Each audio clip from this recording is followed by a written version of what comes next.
brought to you by Nixon Roofing. It's a cooler Monday for us with cloud cover and some rain chances, but overall a beautiful week in store with temperatures warming up back into the 80s. I'll have all the details coming up.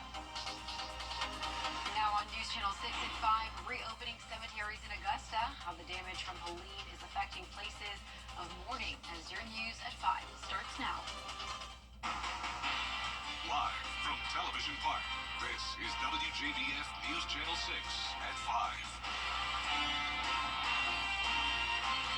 Good evening, everyone. I'm Bria Smith in for Brad and Jenny. Thanks for joining us.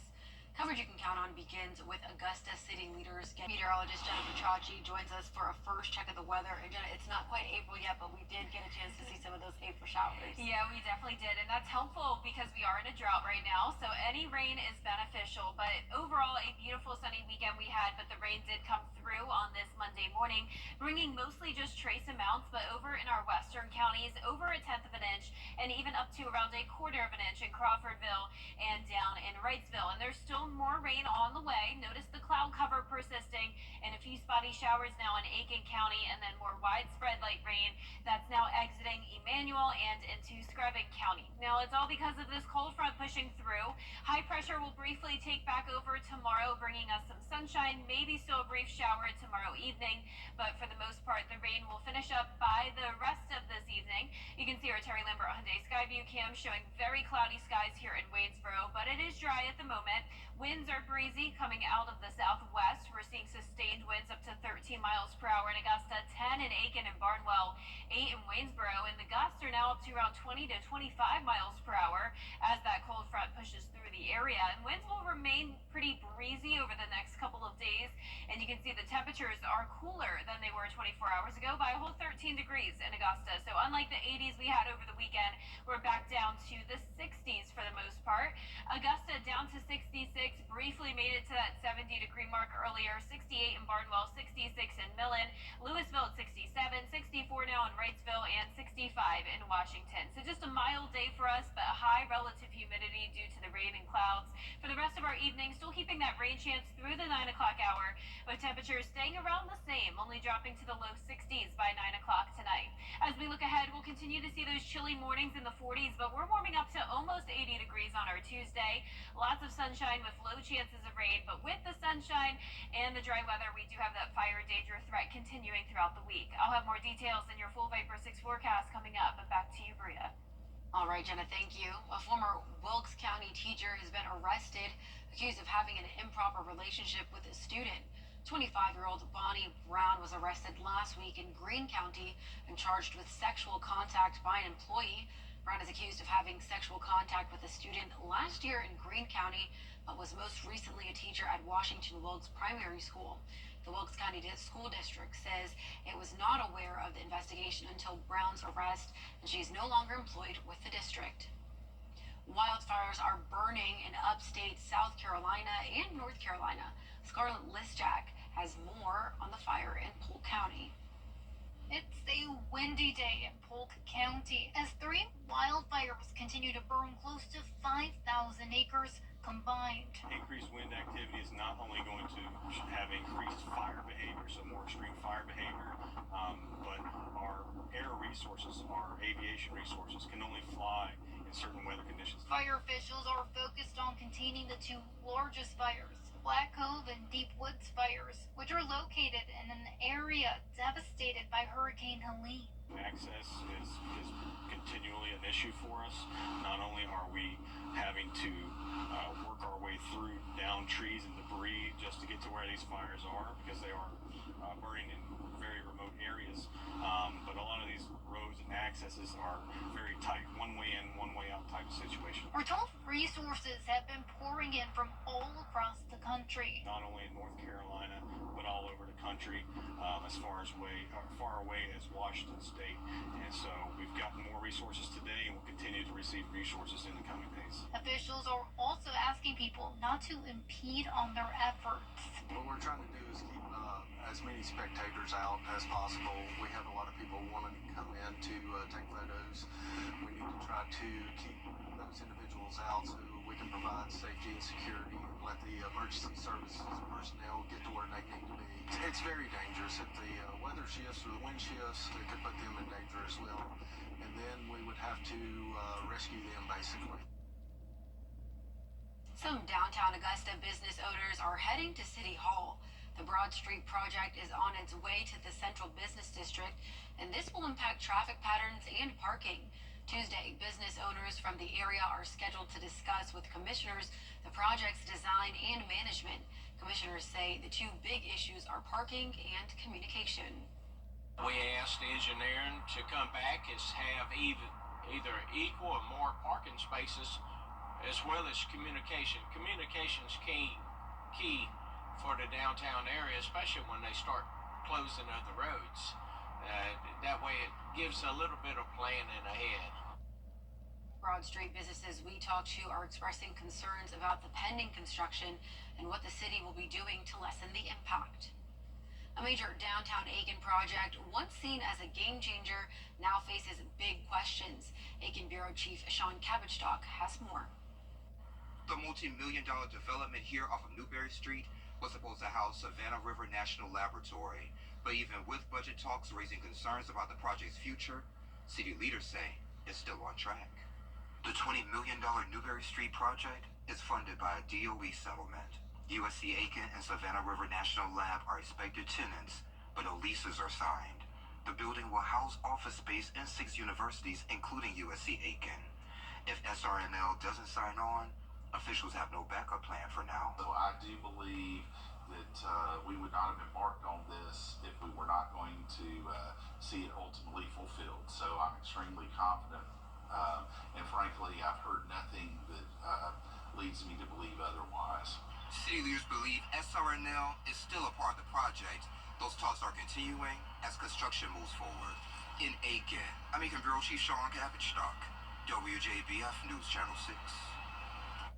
Next time on Jenny, did you know that March is American Red Cross Month? It's an annual celebration honoring those people who make their life-saving mission possible. Volunteers all across the country who help others in need. The Red Cross is always there in times of crisis, as we've seen right here in our communities. The director of the Augusta chapter talks with Jenny about two special focuses on March: blood donations and free smoke alarms. The Augusta area is one of the cities, this is the whole CSRA, that has a really high propensity for fires. And even though we think about the Red Cross as responding to major disasters, which we do, we respond to home fires almost every single day, and actually sometimes a couple of times a day. And that's one of the disasters that is somewhat preventable. You can't stop a hurricane, you can't stop a tornado, but you can survive a home fire if you have a working smoke alarm. We'll also tell you about a big Disney production at Davidson Fine Arts Magnet School, the Broadway Blockbusters concert in Evans, and a quaint Georgia town's annual spring tour of homes today at 12:30 on Jenny. Coming up, the latest on the Department of Education shutting down, how it will impact the state of South Carolina next. And we're not completely done with the rain yet, but overall a nice sunny week in store for us as temperatures warm back into the 80s. Then as we go into the weekend, we'll have another chance of rain, but before that, we'll still see some high winds, especially on Wednesday. I'll have that full Viper 6 forecast in the next few minutes. I have a choice. In Georgia, state lawmakers are considering a bill that would give local school districts the power to fund charter schools. Right now, charter schools rely solely on state funding. New data released by the State Charter Schools Commission of Georgia shows more than 21,000 students are on charter school wait lists.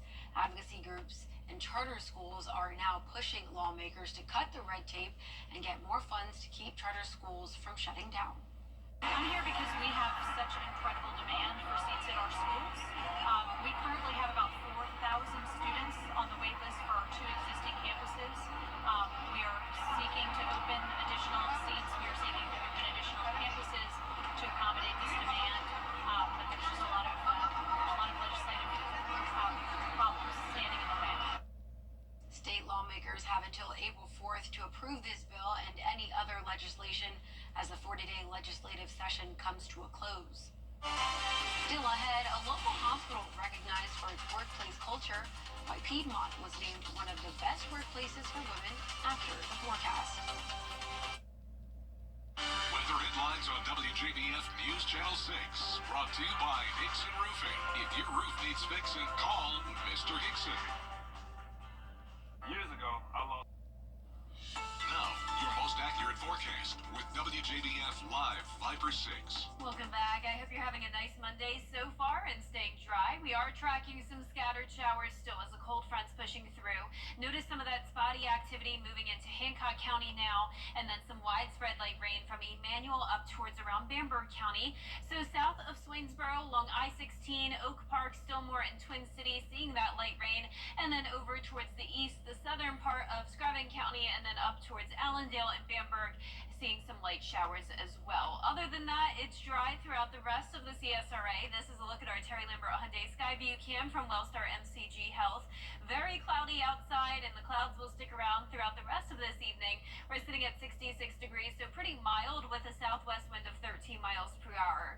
Humidity a bit higher today at 75% with the clouds and rain. And as for the temperatures, a couple places did make it to the 70-degree mark today, but now we're pretty much all in those middle 60s. A little bit cooler down towards the south, 63 in Swainsboro, 62 in Sylvania, but 67 up towards Saluda. So here's the cold front coming through with the majority of the rain staying to our south. But you can see here over the next several days, we're still going to see some breezy winds at times, primarily on Wednesday, gusts up to around 29 miles per hour due to another system moving through. Now the winds are a problem when it comes to the pollen. That causes the pollen to spread around, and that's why we're seeing such high pollen lately. It's because of the warm and dry weather, the windy conditions, and then the tree stress as well from Hurricane Helene. That's why the pollen is so bad this year, and for the rest of this week, very high levels for tree pollen and then moderate levels for grass pollen. So we're not expecting the pollen to go away anytime soon. And unfortunately, we do still have that fire danger threat as well, because with the gusty winds and the dry fuels in place, notice the dew points falling into the 30s and even some upper 20s by Wednesday. That's some very dry air, so fires can still spread very rapidly under those conditions. So keep that in mind. Our futurecast tonight at 6 o'clock showing the cold front pushing through with winds out of the west. High pressure briefly takes over tomorrow, bringing us sunshine throughout the first half of the day. But then we have a warm front lifting to our north. That'll shift the wind direction and will really warm up close to 80 tomorrow. As that cold front pushes through, we could see a stray shower Tuesday evening, but overall mostly dry over the next couple of days. But notice still this series of disturbances coming through, and that will lead to those gusty winds and some cloud cover at times. Our futurecast tonight at 6 o'clock, closer to home, showing the rain possible anywhere south of Augusta, but this is a little bit overdone. So we're not really seeing that much widespread rain, really just in our southern lying counties, and then clearing out as we go through tomorrow morning. Just some patchy fog possible to start our Tuesday. You can see lots of sunshine in the afternoon, but as we go into the evening hours, that's when we could see just that 10% chance of rain as that secondary front moves into the area. But a great day tomorrow overall, getting up to around 78 degrees at the 5 o'clock hour, and then our temperatures will climb all the way to 80 on Friday, and we'll stay in those low 80s until Monday of next week. Your 10-day forecast is showing the nice warm start to the weekend, mostly cloudy on Saturday with a 30% chance of rain on Sunday. That will continue into Monday of next week, maybe a few storms possible, but even into next week, still the 70s and 80s. So at this point, it's staying nice and warm, definitely feeling like spring. And Jenna, between the teardrops because of the pollen and the raindrops because of the rain, spring has made her mark. Yes, for sure. It definitely feels like spring. Thank you, Jenna. Well, Piedmont is predominantly worked by women and is once again being recognized as one of Newsweek's America's greatest workplaces for women. Piedmont is the largest health company in Georgia with over 20,000 people employed. Hospital officials say they strive to keep a strong culture and mindset to help any and everyone that comes through those doors. And the CEO wants men and women to know that there are opportunities for everyone. The sky's the limit. There are so many amazing opportunities within Piedmont for all. And I think I'm a great example of how much professional growth you can achieve in a decade. To see the open positions at Piedmont Augusta, just find the link on this story at WJBF.com. Up next, the madness continues. We'll have a recap of this weekend's basketball action after the break. WJBF kick off your Saturday morning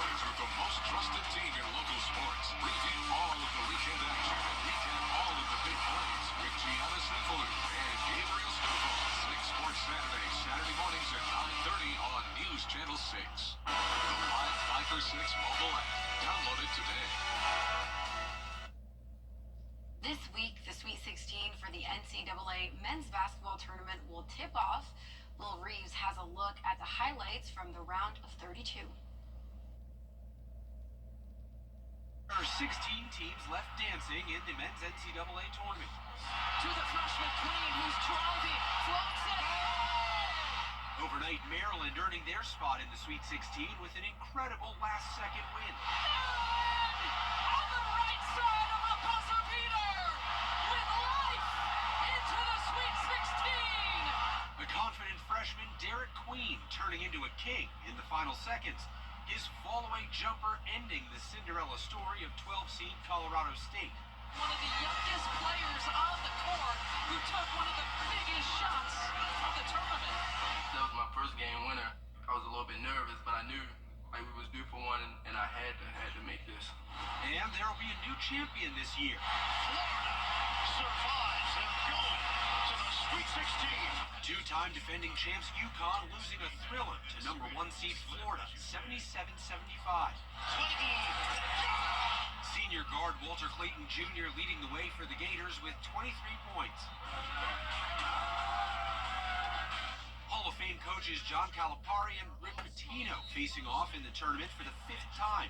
Underdog Arkansas defeating St. John's. Williams will rock it to the rim. Elsewhere around the bracket, the higher seeds mostly taking care of business, including the presumptive number 1 pick in this summer's NBA draft, Cooper Flag. His Duke Blue Devils dominating Baylor. And facing Duke next, the winner of the very late game, rivals Oregon and Arizona battling to the bitter end. Edwards gets it, and one coming. The Wildcats down by 15 in the opening minutes, but they were able to claw their way back, winning 87-83. The women's tournament has been relatively straightforward, with top teams like defending champs South Carolina dominating. 6 games in the opening round, resulting with the winning team scoring 100 points, a March Madness record. Well, that does it for us this half hour, but we have more coverage you can count on at 5:30, including the latest on a deadly mass shooting in New Mexico. We'll have the details next. It's the roast to go. Well, guys, another tub to shower conversion completed. Y'all, what are we gonna do with all these old tubs? I have an idea.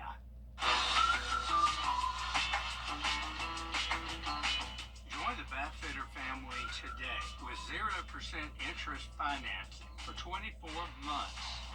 How many more tub mobiles does Dad could have us build? Call Bathfitter today for your free in-home estimate. Each year, Augusta, Georgia hosts the world's premier golf event. Join us for a special look at this year's tournament with Tee Time Augusta. We'll see Augusta's long road back from Hurricane Helene to the Masters, plus an in-depth look at efforts to grow the game with junior golf.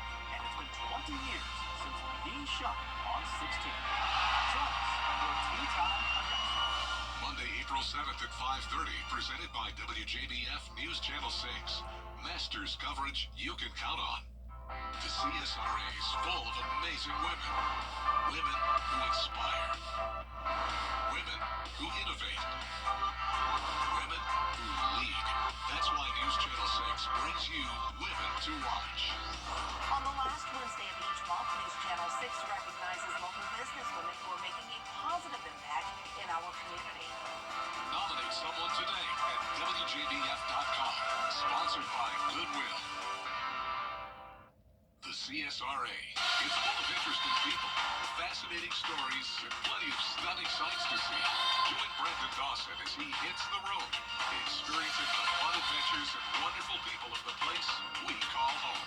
These are your towns, your stories, and we assure you it's worth the drive. No matter the mode of transportation, come along for the ride. Your hometown road trip. Wednesdays at 12:30 on WJBF News Channel 6. Hello? You gotta get your story straight. What an idiot. You know them. Don't give them rocks behind. That's and I'm just getting started. Judy Justice. Weekdays at 3 on News Channel 6. It's the Roast to Go anniversary. The Live 5 for 6 Skyview Network, sponsored by Terry Lambert Hyundai. A little bit of a cool down for us today with the clouds and the rain, but we're back to the spring-like conditions as we go into our Tuesday, warming up to almost 80 degrees. Lots of sunshine and dry weather over the next several days to come. I'll have all the details coming up. Live from Television Park, this is WJBF News Channel 6 at 5:30. Good evening, everyone. I'm Dee Griffin. Thanks so much for joining us on News Channel 6 at 5:30. Topping today's headlines, Augusta city leaders are getting ready to reopen 3 city cemeteries after being closed for almost 6 months because of Hurricane Helene. The Parks and Rec Department will start with a soft reopening with designated times for visitors. The $20 million mixed-use building on Newberry Street in Aiken is funded by a DOE settlement. Expected tenants include USC Aiken and Savannah River National Lab, but no lease has been finalized. If Savannah River National Lab doesn't sign on, officials have no backup plan for now. We'll have these headlines and more coming up at 6, but first, coverage you can count on begins with family and friends mourning the loss of 3 teenagers killed in a mass shooting in New Mexico. Time now for a first look at our weather with Chief Meteorologist Jenna Petranti. And Jenna, hopefully these clouds will go away at some point. I know, not the prettiest start to the work week, but we will have plenty of sunshine to enjoy starting tomorrow. But let's start out with a look at those rainfall totals. All this rain that moved through is very beneficial as we are still in a drought here in the CSRA, but we definitely didn't pick up on a whole lot of rain. For the most part, just trace amounts. You can see our western county saw a little bit more, over 1/10 of an inch, and even over 1/4 of an inch in Crawfordville and down in Wrightsville. And some of our southern line counties still have some additional rainfall. So notice the widespread light showers from the southern half of Emmanuel County over towards Screven County. And as for the metro and up towards the north and west, just some spotty showers happening now with the cloud cover. Our cold front is moving through the area now. High pressure will take over for tomorrow, clearing our skies. The majority of the rain will be staying just to the south of us. So for the most part, just dry and cloudy for the rest of our evening. Our Terry Lambert Hyundai Skyview cam showing just that here from Wellstar MCG Health. The winds are coming out of the west, and it is a bit breezy today, up to 13 miles per hour sustained in Augusta, and the winds are gusting up to around 20 to 25. Right now, up to 24-mile-per-hour wind gusts in Saluda, and it's 9 degrees cooler in Saluda than it was this time yesterday, and up to 16 degrees cooler in Sylvania. So definitely a bit of a cool down to start the work week with temperatures only in the middle 60s. A couple spots did get to the 70-degree mark today, but overall pretty mild. Wrightsville at 65, 66 in Edgefield, and 68 in Lincoln. Relative humidity is definitely much higher today, but we'll go back to the dry air starting tomorrow. The rest of this evening will stay cloudy, though, with that chance of rain and temperatures staying pretty consistent. I'll have your full Vapor 6 forecast coming up shortly, but back to you, Dee. All right, thanks so much. We'll see in a few minutes. Severe weather damage in the south end, particularly in one community that suffers before. Andrew Dimberg reports. People in Rolling Fork, Mississippi, assessing the damage from another tornado. Tornado fell beside me. The storm damaging multiple buildings and bringing down power lines. Long pieces of wood slicing into the ground like daggers. The side of this warehouse peeling away like the lid of a can. A strong storm devastated much of Rolling Fork 2 years ago this week. Back in March 2023, a tornado packing winds of nearly 200 miles per hour destroyed 1/3 of all homes in Rolling Fork, killing 15 people. Meanwhile, just 6 months after Hurricane Helene hit western North Carolina, that same region is now seeing mandatory evacuations due to wildfires. 4,000 acres have now burned in Polk County, at least 4 homes destroyed. We've got friends that are evacuating their homes in Lake Adger area because the fire's right on their heels, and they're coming here to stay at our home. Making the firefight more difficult, some roads and bridges still haven't been repaired since Helene. And hurricane debris, including downed trees, are now helping fuel those fires. Good. Residents packed into this meeting, voicing concern about neighbors cut off due to phone service still spotty after Helene. We live in a rural area, and so not everybody has internet here or even has great cell service. Firefighters from as far as Oregon and Montana now rushing to help. And this restaurant south of Asheville is helping feed them. We did 150 hot dogs in about 2 hours. Dry and windy conditions also fueling fires from South Carolina, where an emergency was declared, all the way up to New Jersey, where 2 campgrounds were forced to evacuate. Andrew Dimberg, ABC News, New York. In South Carolina, Pickens County Sheriff's Office says air operations have continued at the Table Rock fire after being temporarily suspended overnight. Governor Henry McMaster declared a state of emergency due to the wildfire. The state just received federal approval for South Carolina to be reimbursed for most of the cost. Authorities report more than 1,000 acres have burned so far at the Table Rock State Park. Crews are working on fire lanes. So we're trying to create what's called a fire break, where the fire will not pass beyond that line. So that's essentially what they're doing. It is very, very rough terrain, very steep, as you can imagine, and just all of the down debris from Hurricane Helene is a lot to work through. We're so thankful for all of our crews who are doing this very difficult work. The park is still closed. The statewide burning ban is in effect until further notice. South Carolina lawmakers are considering a bill that would allow a casino and resort to be built in the state. If passed, the I-95 Economic and Education Stimulus Act would allow both Marlboro and Dillon County to build casino resorts. Marlboro officials say between the high amount of traffic as well as being centrally located to international airports and cities, the ability to build a casino would give them a chance for a huge economic boost. And so you have the corridor directly to Charlotte, to New York and Miami, I-20s in close proximity from Atlanta to Birmingham. And so it just makes a lot of sense. I would classify it as a sweet spot of economic development and development within the PD region and the state of South Carolina. Marlboro County officials say they have several locations identified through the county for where the casino could go if the bill is passed. Postal workers in Charlotte, North Carolina protested against President Trump's plan. Well, coming up, technology that may help you on daily tasks, a new TV show, and an auction for a beloved family movie. It's new, and it's all trending. Up next. And if you're looking for some sunshine and warmer weather, it will be here tomorrow. We're getting close to 80 degrees.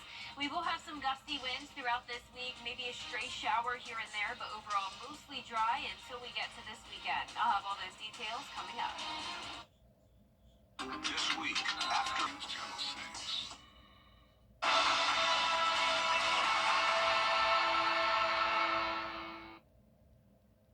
Welcome back, everyone. It's time now for a look at what's trending. Alien fans can look forward to a new installment, but this time as a TV series. The teaser shows the scary xenomorphs escaping a spacecraft, causing chaos before crashing to Earth, unleashing dangerous new hybrids. The science fiction horror series is set 2 years before the events of the first movie. It will follow Wendy, a young woman with a child's consciousness, and her synthetic mentor. Alien Earth premieres on FX and Hulu this summer and has already been renewed for season 2, so I guess it's good, but it looks scary, so I'll have to trust your word for it. But yeah, there you go. Speaking about aliens, a piece of Hollywood history is up for auction and bids could reach close to $1 million.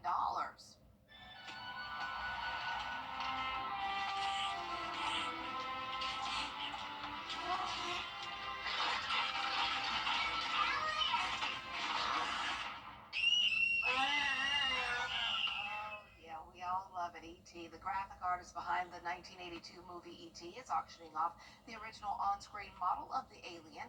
The opening bid for the 3-foot-tall model is $500,000, but it's estimated to go for upwards of $900,000. I'm surprised it won't go for more.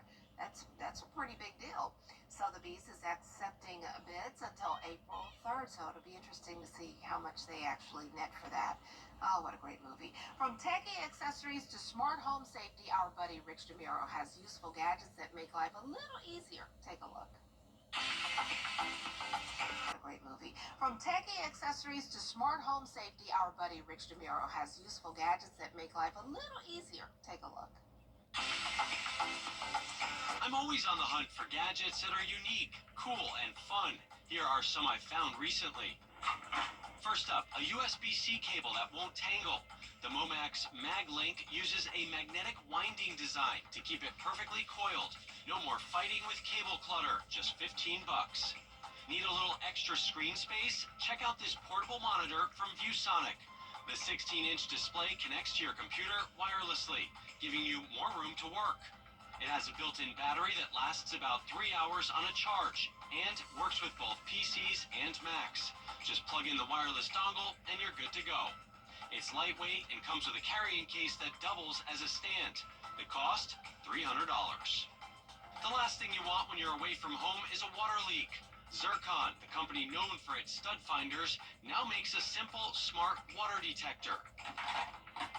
It sounds a loud alarm and sends a notification to your phone or email if it detects water. Just connect it to Wi-Fi. No monthly fees. $55. Headed to the beach? This Seawag bag can keep your phone safe from sand and surf. Seawag has been making waterproof phone pouches for years. Now they're selling direct for the first time. Before TikTok, there was tic-tac-toe. Geiger makes physical games that are tech-enhanced. Tic-tac-toe Bolt puts a fun spin on the classic. Play against a friend or the computer until someone wins. The box also hides a physical edition you can set up. $45. Moft, known for its foldable tech accessories, has a new notebook that magnetically attaches to the back of your phone. It holds a tiny notepad and an even tinier pen, so you can jot down notes, phone numbers, and more instantly. $50, and it comes in two styles. One that opens like a book, another that opens like a reporter's notepad. Finally, get the party started with this fun Bluetooth speaker from Spec. The Gemtones Infinity has a fun, mirrored look with color-changing lights. There are 6 different shows, and yes, it can mimic the beat of the music. It's loud on its own, but you can also link up to 50 speakers for music everywhere. It comes in 3 sizes, starting at $80. You'll find all the links to these gadgets on my website. I'm Rich DeMuro, that's Rich on Tech. Oh, we see you, Rich. Get it, get it. Okay, I liked everything except I have to question the note tablet little thingy that goes on the back of your phone. We have the Notes app, right? And I love my Notes app. I mean, I take notes on it every day almost. And in church, I do my little sermon notes on there. So why would I pay $50 to have a notepad that can attach to my phone when I have the Note app? I'm not trying to poo-poo on anybody's parade and anybody's invention, but that one was a little odd to me. But hey, if you get it, let me know what you think. Okay, we also want to know what you think about this coming up of weather. Oh, it looks good. This week is looking really good. Jenna has a look at your full forecast after this break. During the Hyundai Getaway Sales Weekend Fitness Grid, Wednesday, March 26th at 10 p.m. on WJBF News Channel 6. Brought to you by Axis One. Every day, ordinary people in the CSRA do extraordinary things to serve our community. Each month, News Channel 6 recognizes these outstanding volunteers with the Giving Your Best Award. Do you know an everyday hero who goes the extra mile to help others? Nominate them for the Giving Your Best Award by visiting WJBF.com and filling out the entry form. Sponsored by Science Co., Piedmont Augusta, Security Federal Bank, and News Channel 6. The WJBF Live Viper 6 Skyview Network is sponsored by Terry Lambert Hyundai. Low prices, big selection, and committed to quality customer service. Now, your most accurate forecast with WJBF Live Viper 6.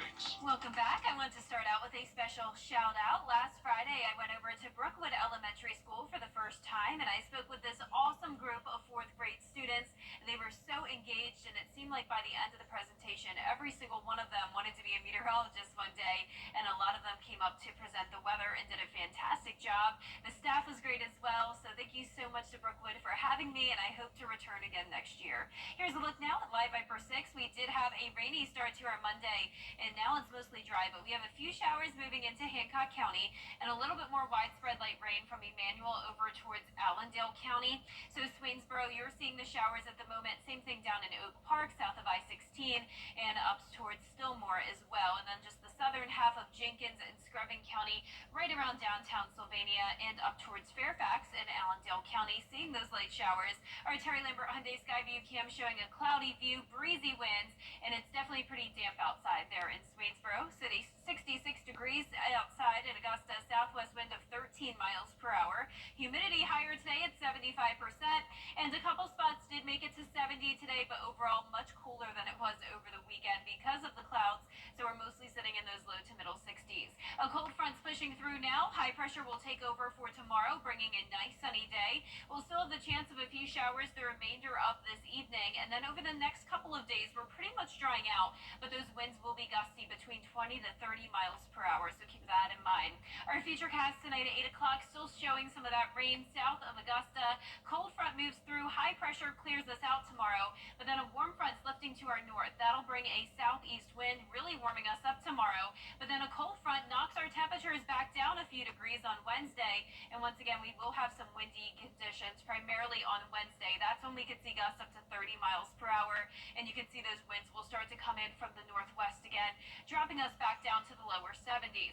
Our futurecast closer to home tonight at 8 o'clock, showing this a little bit further north than it will actually be, but really just Emmanuel over towards Bamberg, seeing that rain.